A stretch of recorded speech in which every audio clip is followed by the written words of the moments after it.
December 20th, 1943. 27,300 feet above Bremen, Germany. The gloved hand of Second Lieutenant Charles Brown shook on the control stick as he saw engine number 2 blow out black smoke across the frozen German sky. The temperature outside was minus 40 degrees. Inside his oxygen mask, Brown breathed in rough, short gasps, trying to keep his damaged B-17 Flying Fortress straight, and level cold wind roared through the broken glass nose of the plane at 135 miles per hour. 21-year-old Charlie Brown did not know that in the next 30 minutes, his meeting with a German fighter pilot would show something people thought could never happen. In war, that an enemy could choose kindness over orders. That honor could be stronger than nationality. That one single choice made high in the freezing sky could mean more than any weapon on either side. The story that followed over the next hour stayed secret for many years, hidden by both countries, because leaders knew it might ruin the simple idea of good versus evil that wars depend on. But when the truth finally came out, 47 years later, it showed one of the greatest acts of mercy in military history. That morning, Brown had woken up at RAF Kimbolton in England. He was a farm boy from western West Virginia, ready to fly his first mission. As the pilot in command, at only 21, he was trusted with the lives of 9 other young men and a big bomber worth $240,000. Most of his crew were hardly older than teenagers, but every man was trained for months for his special job together. They flew a plane they called Ye Old Pub, with a picture of a foamy beer mug painted on its nose. The mission briefing that morning was clear and scary. Almost 500 B-17s from the 8th Air Force would attack the Focke-Wulf 190 airplane factory in Bremen, deep inside northern Germany. That factory built some of the deadliest German fighters, and the German leaders had sworn to protect it at any cost. The reports said 250 flak guns surrounded the city in tight circles, and hundreds of German fighters waited in the sky. Fighters from many German groups were expected to attack. The briefing officer spoke clearly and coldly, saying, "Expect heavy resistance, expect losses. Some of you will not come back." Brown's crew was placed in Purple Heart Corner, the most dangerous spot in the bomber group. This was the outer side where enemy fighters hit the hardest bombers. Here were easy targets and rarely made it home. Everyone knew what that meant. Older crews called it the coffin corner. New crews just looked at each other with white faces and stayed quiet. The weather over. The North Sea was awful ice, covered the wings and windows, and the air got colder as they climbed higher.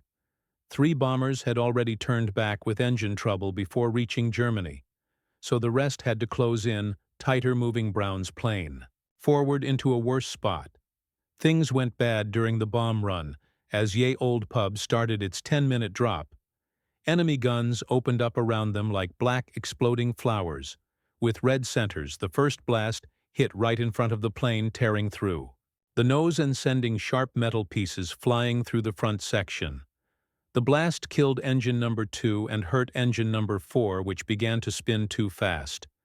Brown fought hard to control the plane as it slowed and fell out of formation. The other bombers flew on, leaving only their white trails behind. Ye Old Pub was now alone, a hurt bird left behind. That was when the hunters came.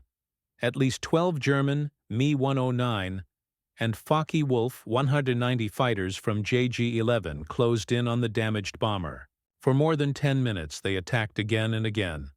Brown did the only thing he could.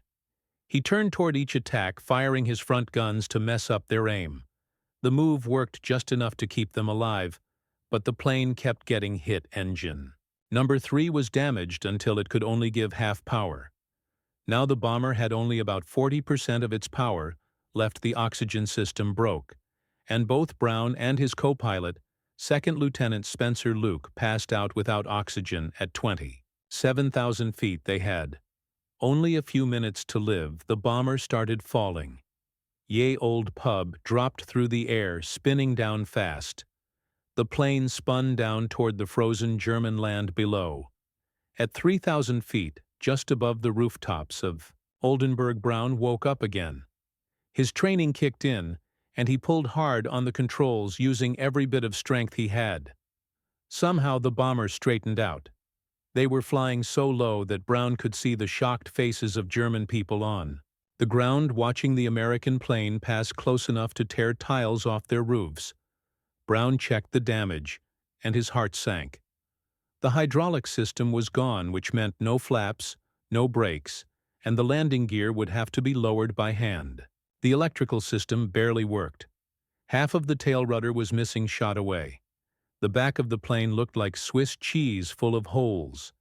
The flat tail wings had been hit so many times, it was a miracle they still worked. 10 of the bombers. 11 defensive guns were either frozen or destroyed. Only the top turret guns and one front gun still worked, leaving them almost helpless. The whole front of the plane was blown open. The clear glass nose where the bombardier sat was gone, turning it into a screaming wind tunnel that made it hard to talk, and could rip away anything. Not tied down, sharp metal pieces had pierced the fuel tanks, and the leaking hydraulic fluid froze into tiny crystals in the -40-degree air. Some control. Cables were cut, and only a few threads still held them together. In the back, Sergeant Hugh Eckenrode. The tail gunner lay dead, killed instantly by a 20-millimeter cannon shell. Several others were badly hurt, including side gunner Alex Yelisenko, who was hit in the leg and shoulder by flying metal. The ball turret gunner Sam Blackford had passed out from lack of oxygen and had to be pulled out of his gun turret. Everyone was freezing their fingers and faces, turning white from the cold, and the lack of air made some men dizzy and confused. Brown's own shoulder burned where a piece of metal had torn through his flight jacket, and he felt warm blood soaking his shirt, but he could not stop to care. His co-pilot Spencer Luke was also hurt, but still able to help. They had no choice but to keep flying. Brown told his crew they could jump out if they wanted. Becoming prisoners of war was better than dying in a broken plane. But every man refused. They all said they would fly home together, or die together. The damaged bomber crawled north at 135 miles per hour, leaving a dark trail of smoke and leaking fluid behind them. They still had to cross 250 miles of the North Sea to get back to England. Brown knew their chances were almost zero, but he kept flying. What he did not know was that their path went right over a German airfield near the town of Jever. On that airfield, a 28-year-old German pilot was refueling his Messerschmitt 109 and was about to make the most important choice of his life. His name was Oberleutnant Franz Stigler. He was born on August 21, 1915, in Regensburg, Bavaria, in a family with a long history of flying. His father had been a pilot. In World War I, flying scouting missions over the Western Front. Franz loved flying since he was a kid. By age 12, he was already flying gliders over the hills near Regensburg, learning to feel the wind and ride the sky in ways that would later save his life many times. By 1933, when he was just 18, he was flying real planes with engines. His skill was easy to see.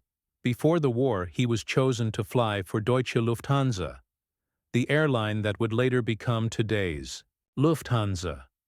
This was a rare job given only to the best pilots.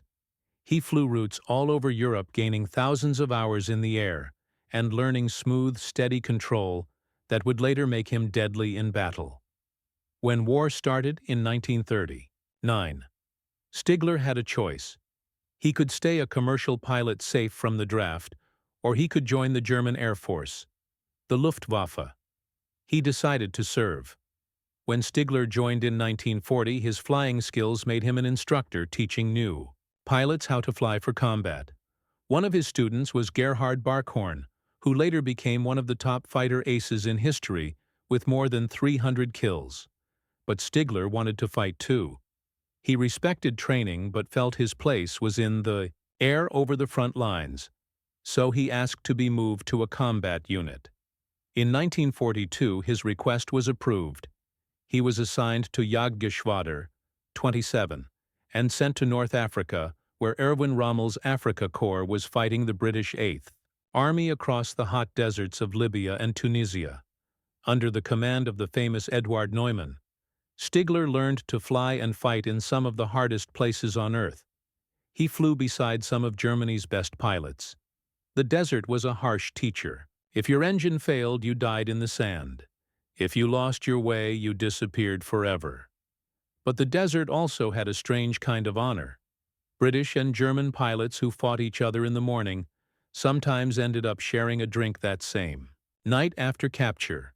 There were unwritten rules that real pilots respected. One day, his squadron commander, Gustav Rödel, who had been fighting since the Battle of Britain, called his pilots together for what looked like a normal meeting, but his words were not normal. "You are fighter pilots first, last, and always," Rödel said in a voice as hard as steel.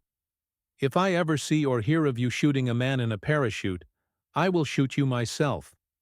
His meaning was clear, even in war. There were limits. There were things an honorable man did not do. A pilot falling in a parachute could not fight back. Killing him was murder, not war. Stigler never forgot that lesson. By December 1943, Stigler had returned to Germany after the fall of the Africa Corps. He had 27 confirmed kills and was close to earning the Knight's Cross of the Iron Cross, one of Nazi Germany's top awards. For a fighter pilot, that medal meant everything. It meant honor, respect, proof of bravery and survival when so many others had died. On the morning of December 20th, Stigler had already shot down 2 B-17 bombers. One more, and he would be that much closer to his medal.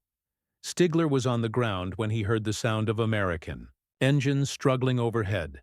His Messerschmitt 109 was being refueled and rearmed. The plane already had a .50 caliber bullet stuck in its radiator from the morning fight, which could make it overheat. But when Stigler saw the damaged B-17 flying, low trailing smoke, he made a fast decision. He jumped into his plane. He jumped into his fighter and took off. He caught up with Ye Old Pub. In less than 2 minutes, he moved to the bomber's rear, the usual attack spot. His finger moved toward the trigger. This was the easy kill. One more step to the Knight's Cross. Everything he had worked for. Then he saw inside the bomber. Through the big holes torn by cannon fire, he could see everything. He saw the dead tail gunner slumped over his guns. He saw men covered in blood trying to help their wounded friends. He saw the pilot bent over the controls, fighting to keep the broken plane in the air. The tail was nearly gone. The nose was missing. The plane had so many holes he could see right through it. It was a wonder it was still flying. He moved in closer, flying by the bomber's right wing, close enough to read rivets and see torn metal. He could now see the pilot's face through the shattered cockpit window. A young man younger than Stigler himself, with fear and firm resolve on his face. The pilot gripped the control stick so hard his knuckles were white. Blood had stained his flight jacket. For a long moment, Stigler's finger hovered over the button. One press, and it would be over in seconds. The bomber would fall. 9 Americans would die, but they were already nearly dead anyway. This wreck could not cross the North Sea. He would be doing them a mercy ending it now, so they would not drown in freezing water or burn if the fuel tanks exploded. Another victory would be his another step to the medal. Then he heard Gustav Rödel's words in his head, as if his commander sat next to him.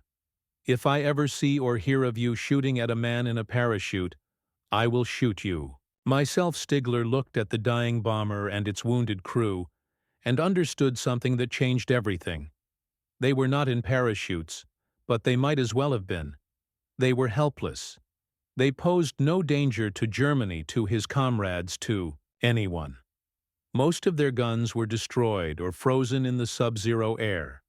The few guns that still worked were fought by wounded, tired men who could hardly stay awake. They were only trying to live and get home and help their friends. This was not fighting anymore. It was something else, Stigler would later say. It felt like they were in parachutes, "I saw them and I could not shoot them." He said it would have been murder, not war. In that instant, Franz Stigler made his choice. He picked honor over glory, people over orders, life over death, conscience over duty. But he did more than refuse to fire. He risked his life and did something even more amazing. He chose to save them. Brown and his co-pilot, Spencer Luke, watched in fear as the German fighter slid in next to their right wing only feet from their wingtip. They thought this was the end. The fighter would finish them at point-blank range where no one could miss. They would not see it coming. Cannon shells would rip the plane apart, and that would be it. No parachutes. No chance, just a fireball, and a long fall into the German fields below. But the German did not shoot. Instead, he waved his hand and pointed down then to the side. He was trying to tell them something, but with wind screaming, through the broken nose engines coughing and half the crew barely conscious, Brown could not understand at first. The German seemed to mean land here now and surrender on German soil. Brown shook his head hard. He would not give up his crew to become prisoners. They would fly until the wings fell off. They would ditch in the sea if they had to, but they would not surrender. Stigler tried again, this time, pointing more clearly toward the east, toward Sweden and neutral ground. Now the meaning was clearer. Neutral Sweden was closer than England, maybe 150 miles instead of 250. If the Americans turned there now, they would be interned for the rest of the war, but they would live. They would get medical care, and the wounded would be saved. They would wait out the war in safety and go home when it was all over. It was their best hope, maybe their only one. But Brown still didn't follow, or maybe he did and just refused to accept it. He kept the bomber pointed, north toward England, toward home, toward the bases and friends and the country he had sworn to protect. They would get home or die trying. Stigler saw that the Americans didn't understand his signals or had chosen to ignore them. Then he realized something that made his heart sink. The bomber, crawling through the air at 135 miles an hour and barely 1,000 feet high, was about to cross the Atlantic Wall. This was Germany's strong coastline packed with thousands of anti-aircraft guns aimed to destroy low-flying planes just like this one. The gunners, there were some of Germany's best. They had been shooting at Allied planes for years and could hit a target this slow and this low without even thinking in the shape it was in, leaking smoke and fluid and flying straight. Because it could not do anything else, the bomber would not last 30 seconds once the guns opened fire. It would be blown apart before reaching the sea. So Stigler made another brave choice that went against all logic. He moved his fighter in close on the bomber's left wing, so near that Brown could see every line of the German pilot's face through the glass. Their wingtips were only a few feet apart. One small mistake, a bump of air or a wrong move, and both planes would crash, killing them all. Stigler looked across the short space between them and locked eyes with Brown. For a few long seconds, the two pilots just stared. Then Stigler lifted his hand and gave a salute. It was a real military salute, the kind one officer gives another, a sign of respect and honor. It was like he was saying, "I see you, I know what you're doing. I know you're trying to save your crew." He honored that, and then he did something even more amazing. He stayed right beside the bomber on its left wing, holding his plane steady like a pilot in an air show. German anti-aircraft gunners on the ground were told to shoot anything low over Germany. Shoot first and ask later. Their orders were clear: if it flies. If it is low, if it is over. Germany, shoot it down. No excuses. Thousands of Allied planes had been shot by those guns. The gunners were skilled and deadly.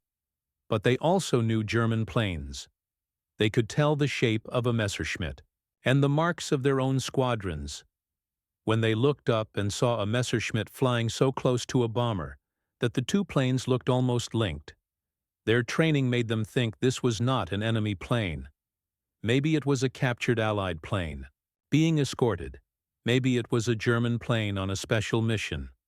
Whatever it was, they thought, do not shoot. Stigler used his fighter as a human shield. He risked being shot by his own guns to protect an enemy plane. He risked a court-martial and even execution. If anyone found out, he risked hitting the bomber by accident, and he risked running out of fuel over the North Sea for more than 15 minutes. The time it took a slow bomber to cross the coast, he flew beside Ye Olde Pub, flying. That close took total focus. Any small slip, any loss of attention could cause a crash. He kept his position through rough air, through the bomber's wild moves, as its damaged controls jumped, and through the temptation to look down at the German gunners below, who must have been staring at the strange sight. They flew over Wilhelmshaven, over the submarine pens and naval yards, and over gun positions and coastal defenses as the strange pair moved across the sky. They flew over towns where people looked up and saw an American bomber being escorted by a German fighter, and they wondered what was happening in the sky. They kept going across the whole German coast and over the dangerous Atlantic Wall until they reached open water and safety. Brown still did not fully understand what was happening. The German fighter stayed stuck to their wing. Was he hurting them somewhere? Was this some kind of trap? Brown ordered his dorsal turret gunner to point the guns at the German fighter, but not to shoot, just to warn him off. Stigler saw the guns follow him, and he understood the message. The Americans still did not trust him, but that was okay. They were over water now and safe from the German guns. They had a chance. Stigler pulled away from the bomber. He looked at Brown one more time. He raised his hand in a last salute, rolled his fighter, and turned back toward Germany. Brown watched the German plane fade into the clouds, become a tiny speck, and then disappear. His mind spun, trying to take in what had just happened. A German pilot, an enemy whose job was to kill Americans, had saved their lives. He had not only not fired but had escorted them to safety, and risked his own life to do it. It made no sense based on what they had learned. Every briefing, every poster, every training film had shown the enemy as cruel and without mercy. Yet this German had shown mercy. It went against everything they believed. But there was no time to think about miracles or try to understand. It was still 250 miles of storm-tossed North Sea ahead, and their chances were still nearly zero, with 3 engines damaged or destroyed, and the whole plane held together by prayers and a few control cables. Old Pub barely stayed up. The bomber kept losing height slowly and without pause. The crew worked like crazy to keep them alive.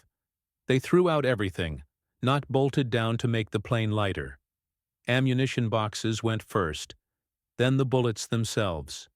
Thousands of rounds of .50 caliber ammunition tumbled into the sea. The machine guns came next, torn from their mounts and tossed through the broken nose and waist windows. They threw out equipment, tools, and personal things, anything that added weight. They stripped the plane until it was almost empty. The navigator kept checking and rechecking their path, trying to find the shortest way home while guessing the wind with almost no working instruments. The radio operator kept trying to call for help, but the radio was too damaged. He could only hear bits of static and broken sounds. They were alone in the sky, unheard, unseen, fighting for every mile. For 4 hours that felt like forever. Brown wrestled with the controls. His hurt shoulder throbbed worse as the adrenaline faded and the cold grew stronger. His fingers were numb even through his gloves. His face was frostbitten, turning white and stiff. His head felt cloudy from lack of oxygen and being so tired, but he kept the bomber in the air by pure will, making tiny moves to keep the wings, even the nose, steady, and the engines going.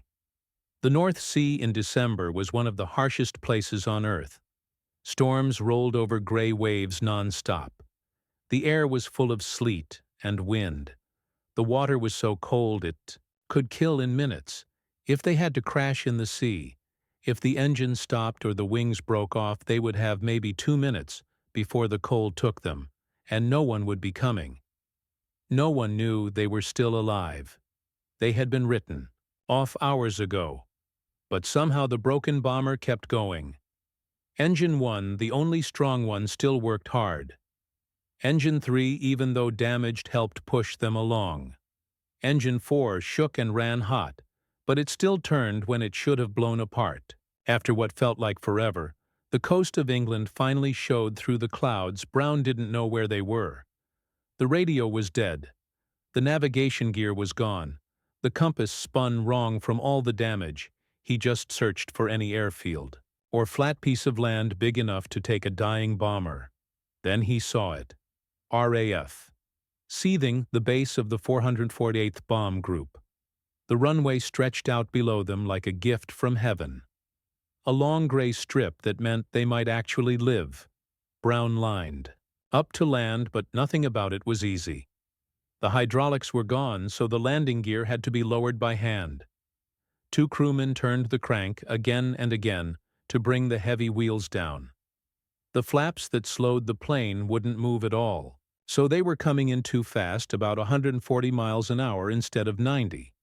With no hydraulic brakes, they only had weak mechanical ones, if those even worked. A strong crosswind shoved them sideways. Brown tried to fix it, but the controls were slow because half the cables were shot away. The bomber sank toward the runway. Brown fought to keep the wings level. The ground rushed up. At the last second, he pulled the control stick back to slow their fall. The plane slammed down harder than any landing he had ever made. The whole bomber shook with a deep crack like metal breaking. They bounced back into the air, hung there for a second, then hit again. This time the wheels held. They were rolling, sliding sideways, but rolling. Brown pressed the brakes with all his strength. The plane slowed, but not enough. The end of the runway came fast. They rolled off the concrete onto wet grass, bumping and sliding, until they stopped in a muddy field.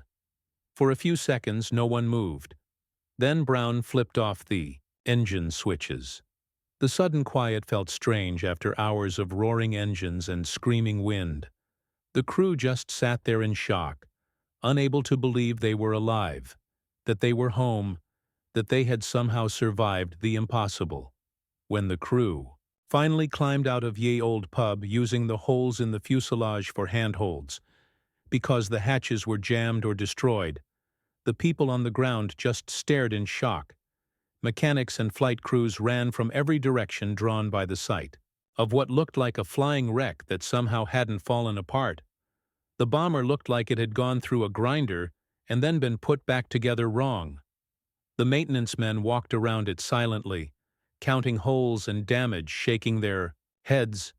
They found over 400 holes in the fuselage, some small from machine gun bullets, and others huge from 20 and 30 millimeter shells.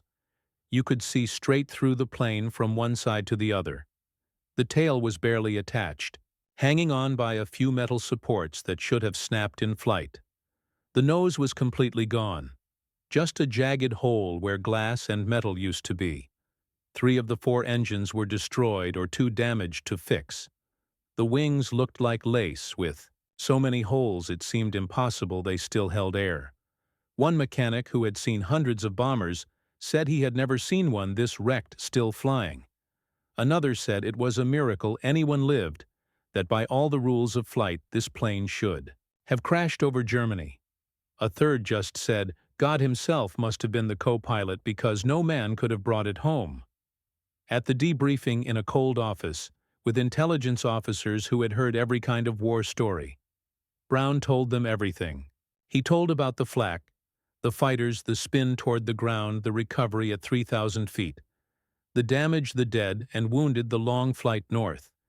And then he told them something that made the officers stop writing and just stare. He told them about the German fighter pilot who had escorted them to safety, about how he flew beside them, protecting them from ground guns, and about the salute. He told how this German pilot had risked his own life, broken his orders, and done something That could be called treason under Nazi military law, all to save 10 American airmen he had never even met. The officers listened in total silence.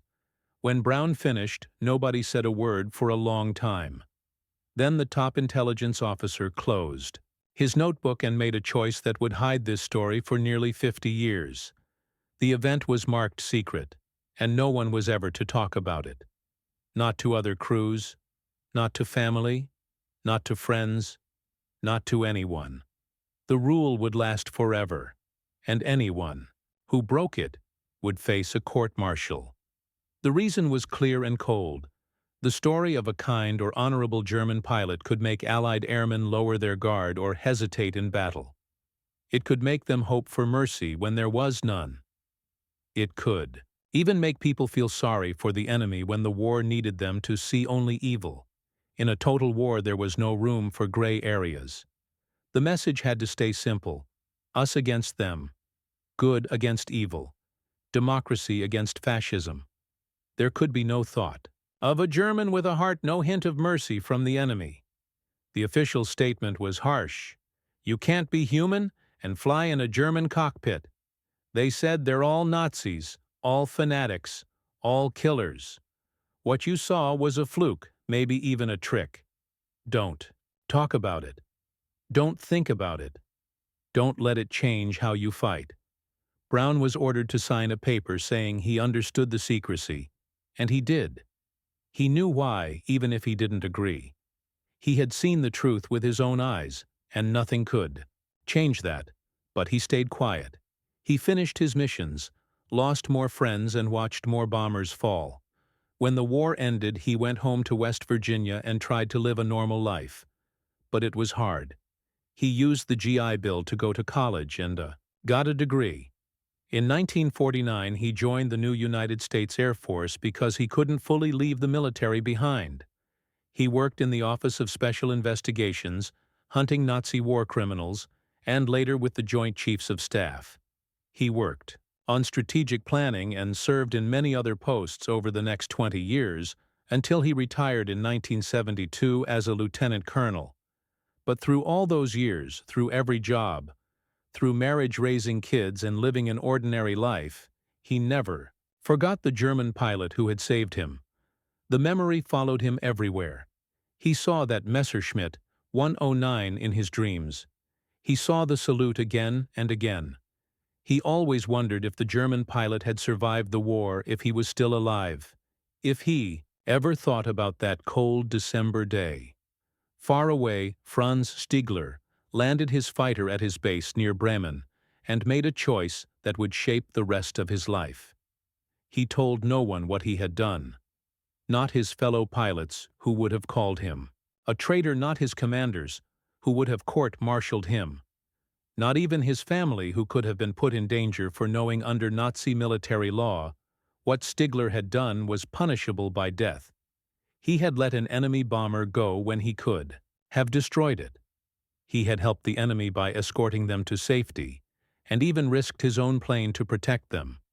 Any one of those acts could be called treason, cowardice, or defeatism. Together they guaranteed execution. The Nazi regime had grown more violent toward anyone seen as disloyal.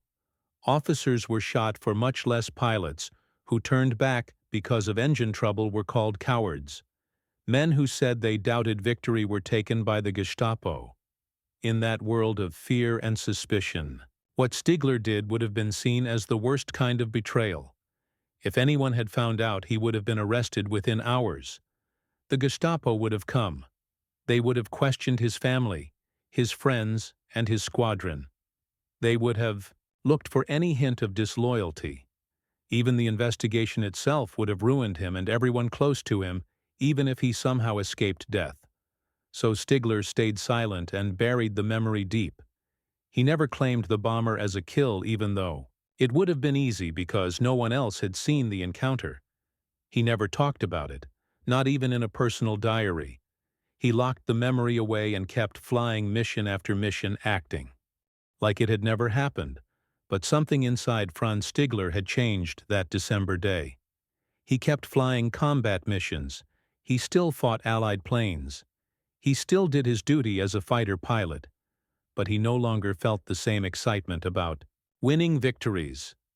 The Knight's Cross, which had seemed so important that morning, now mattered less. He flew to protect his comrades, defend his country, and do his duty, but the glory was gone. In its place was a quiet weariness and a growing understanding that the war would not end well for Germany. Stigler went on to fly 487 combat missions, almost 3 years of non-stop combat. He was shot down 17 times, showing both his skill at surviving and the increasing strength of Allied air power. He had to bail out 6 times, each time landing safely behind German lines and returning to duty. He crash-landed 11 times and walked away from planes that should have killed him. He finished the war flying the new Messerschmitt 262 jet fighter with Jagdverband 44, an elite unit led by Adolf Galland, one of Germany's greatest aces. Flying jets against piston-engine planes should have been easy, but by then the Allies had such overwhelming numbers that even better technology couldn't change the outcome. Stigler flew missions until the final days of the war, landing jets on bombed-out airfields, as German bases were overrun, fighting a losing battle. He survived with 27 confirmed victories, though the real number was probably higher. Many of his fights were unwitnessed, and many victories went unclaimed. After the encounter with Ye Old Pub, he had lost interest in claiming kills. He just flew, fought, survived another day, and avoided thinking about what would happen when Germany finally lost. When the war ended in May 1945, Stigler found a Germany in ruins, nothing like the country he had fought to defend. His brother August, also a pilot, had been killed in the war. October 1940. Franz Stigler's brother August died when his Junkers 88 crashed. During a night mission over France, August was 24 years old, flying bombing missions over Britain when he died. Franz was now the last male in his immediate family, the only one who had survived the war that had taken so many millions. The Germany Stigler had fought for lay in ruins physically and morally. Cities were flattened by bombs. The economy was destroyed. Food was scarce. But worse than that was the moral disaster. The concentration camps had been freed, and the full horror of the Holocaust was revealed. The regime Stigler had served in the final years stood exposed as one of history's greatest evils. Like many German veterans, Stigler had to face the truth about what his country had done. He had fought for Germany, for his homeland, and for his fellow soldiers. He had never joined the Nazi Party. He had never taken part in war crimes, but he had served the regime, defended it, and shot down Allied pilots fighting to stop that evil. The moral burden was heavy. In 1953, unable to build a future in a divided and destroyed Germany, Stigler decided to emigrate. He chose Canada and settled in Vancouver, British Columbia. He started a business from nothing, working long 18-hour days to make a new life. He married, had a family, learned English, became a Canadian citizen, and tried to leave the war behind. But one memory stayed with him, always vivid and impossible to forget. The memory of that December day in 1943, when he made a choice that showed who he really was.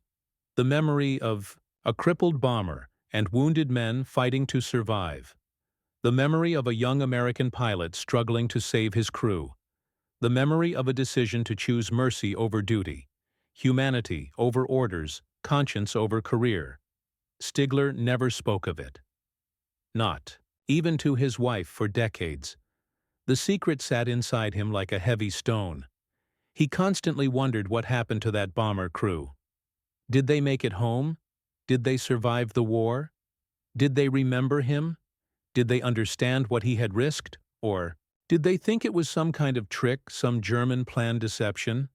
The two pilots lived separate lives for decades, never knowing if the other had survived the war. Brown built his life in Miami, Florida, working in energy and environmental research, raising a family, trying to forget the war, but never completely succeeding.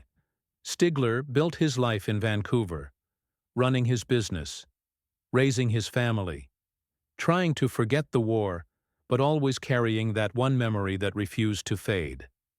They lived on opposite sides of the continent, separated by thousands of miles, and decades of silence, completely unaware of each other's existence.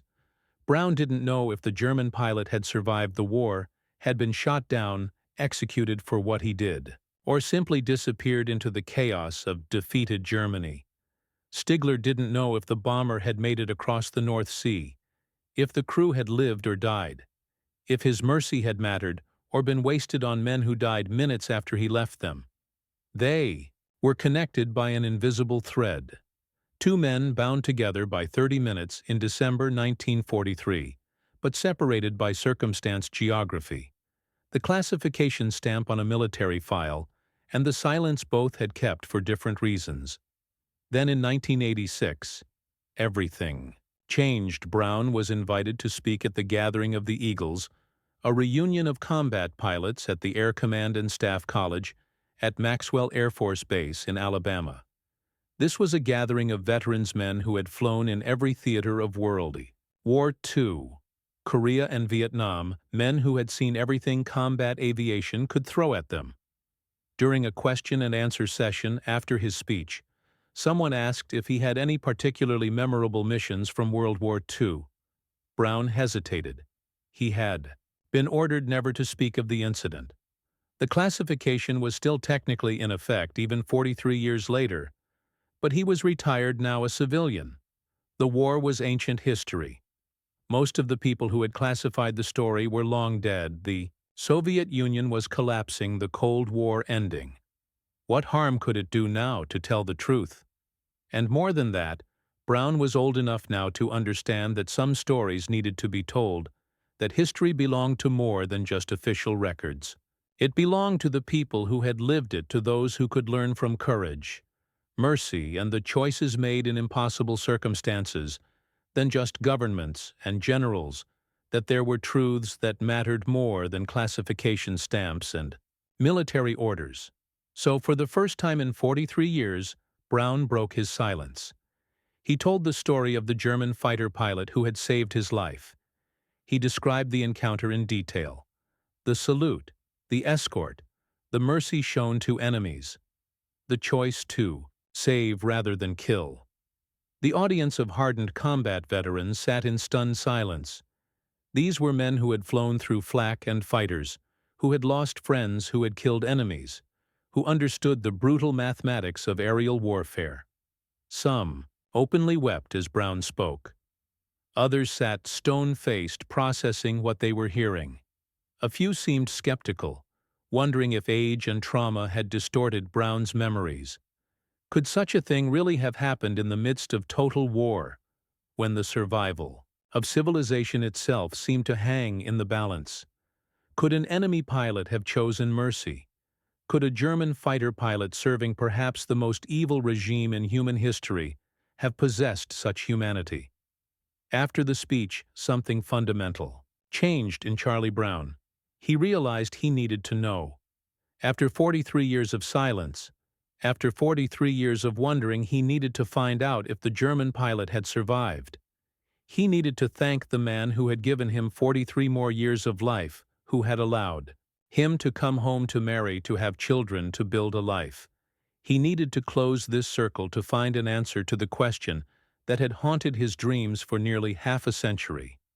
Brown began a search that would consume the next 4 years of his life.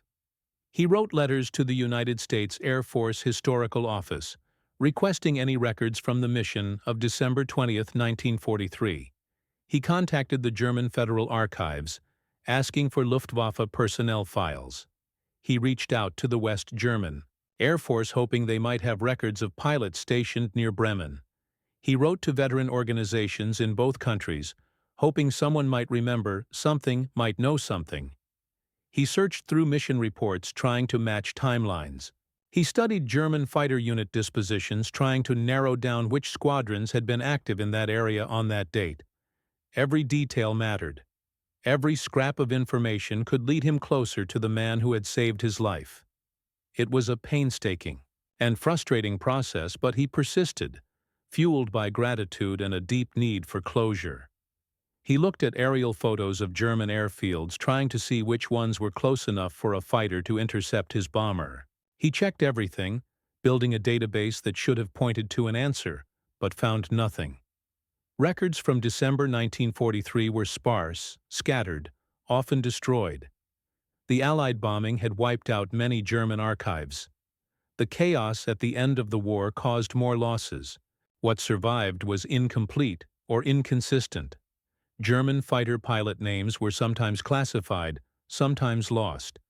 Nobody seemed to remember a fighter escorting a bomber to safety.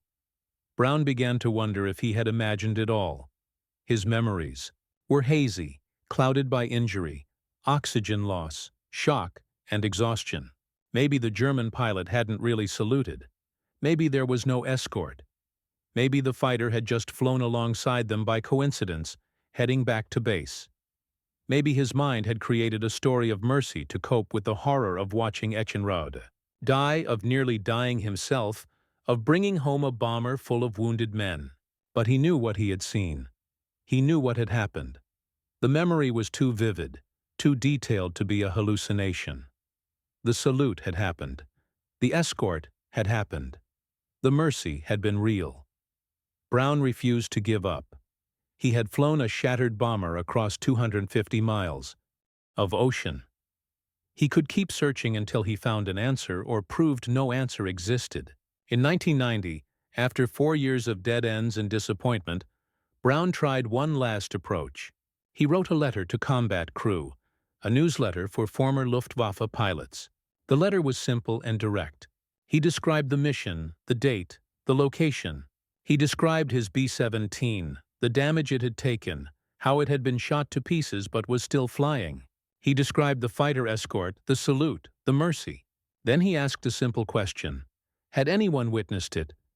Do you remember this? Were you the pilot? Does anyone know who this pilot was? He sent the letter, fully expecting nothing to come of it.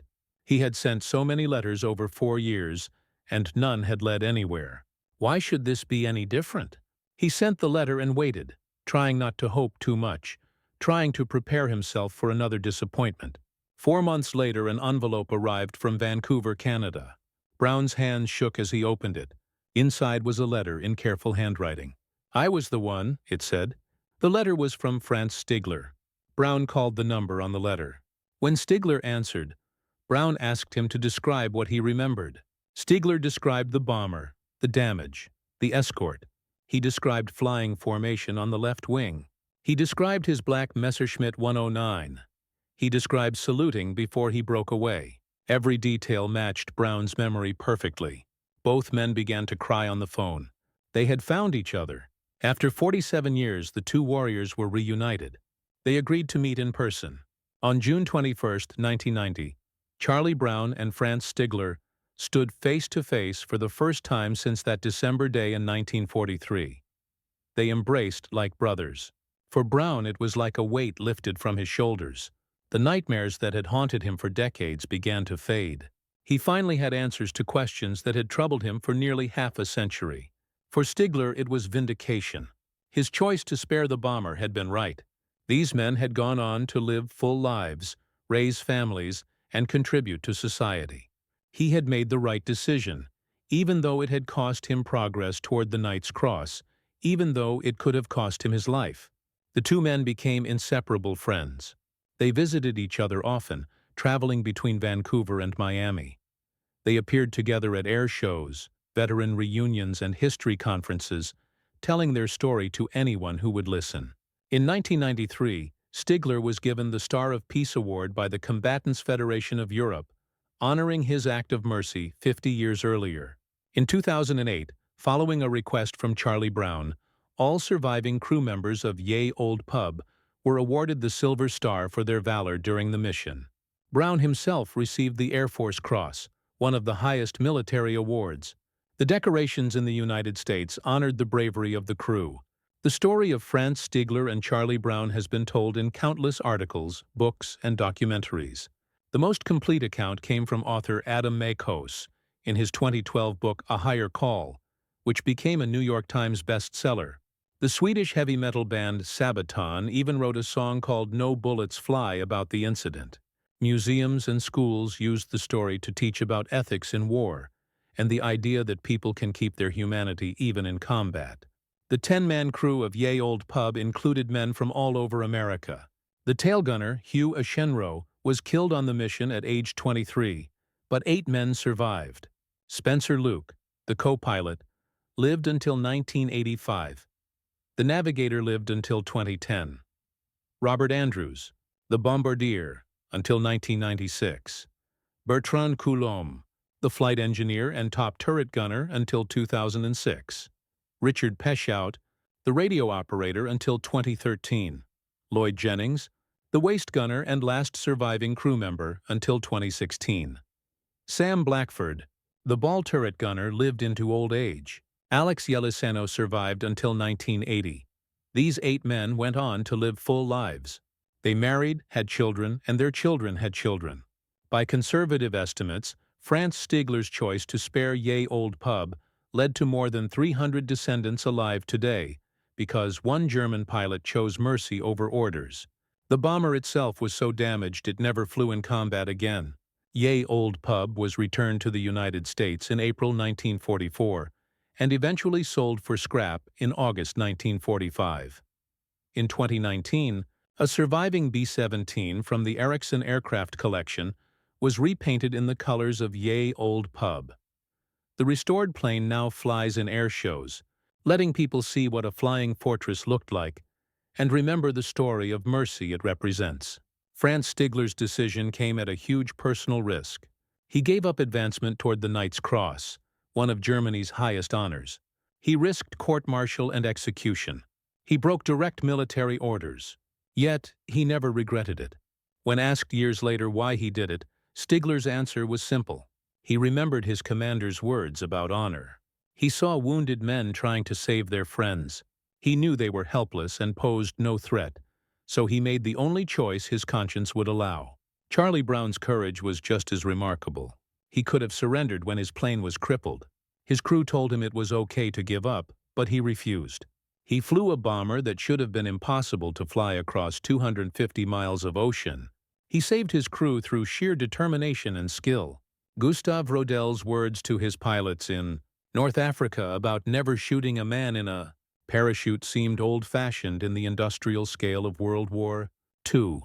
Yet remembering those words at the right moment saved 10 men and changed 2 lives forever.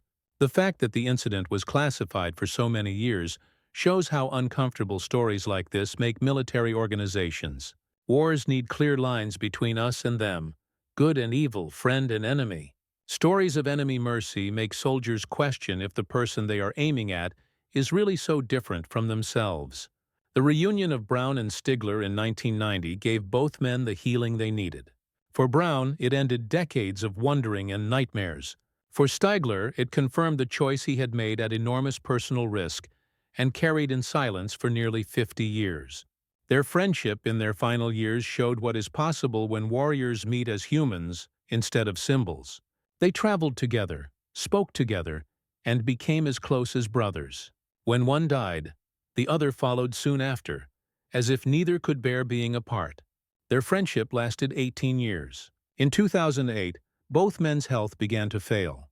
On March 22, 2008, Franz Stigler died in Vancouver at age 92. 8 months later, on November 24, 2008, Charlie Brown died in Miami at age 86. They were buried thousands of miles apart, but their families knew that in the most important way, they would always be together. In a book Stigler had given to Brown years earlier, he wrote an inscription that summed up their relationship. In 1940, I lost my only brother as a night fighter.